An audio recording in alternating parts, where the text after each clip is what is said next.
Wisata memang menjadi salah satu hal yang paling menyenangkan untuk dibahas, dan pariwisata merupakan salah satu industri yang terbesar di dunia.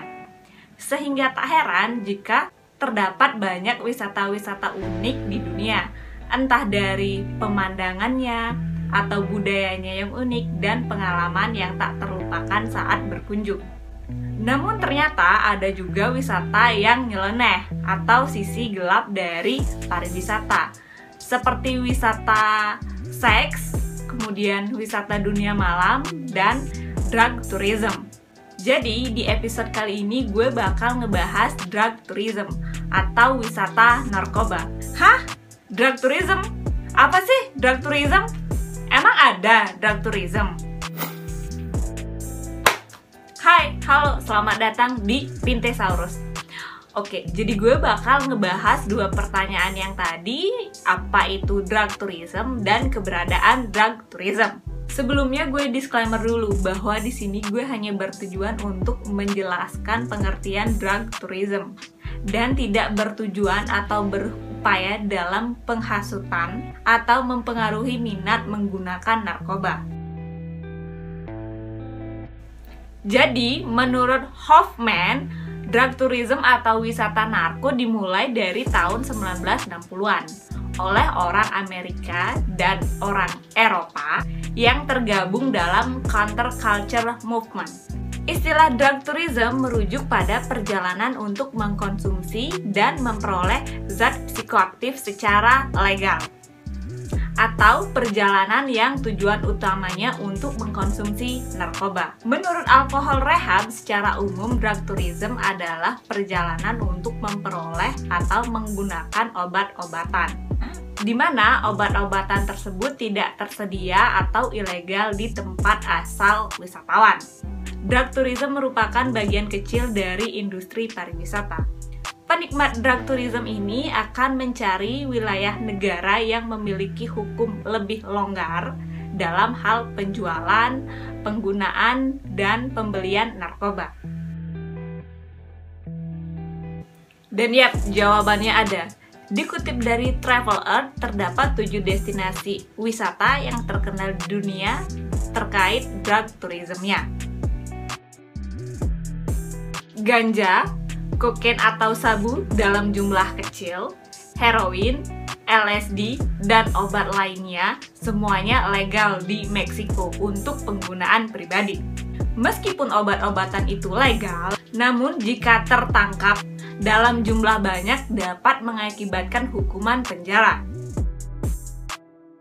Ternyata terdapat segitiga emas drug tourism di Asia Tenggara, yaitu negara Laos, Myanmar, dan Thailand. Dan salah satu konsentrasi terbesar narkoba dapat dijumpai di Phang Vieng, Laos. Meskipun ilegal, budaya ganja diikuti secara terbuka di sini. Negara Colorado telah melegalkan ganja dari tahun 2012. Dan hal inilah yang membuat wisatawan penikmat narkoba datang ke negara Colorado. Wisatawan biasanya diperbolehkan untuk membeli ganja 1/4 ons untuk penggunaan pribadi di salah satu toko terkenal di Colorado.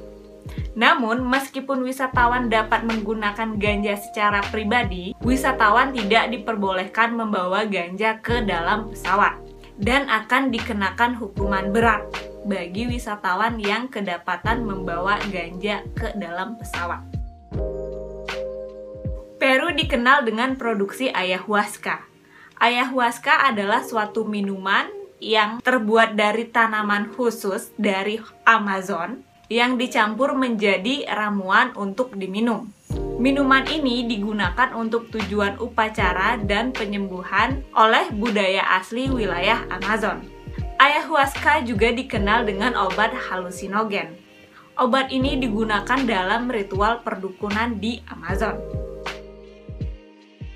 Ibu kota Belanda adalah tujuan drug tourism yang umum bagi para wisatawan dari seluruh dunia.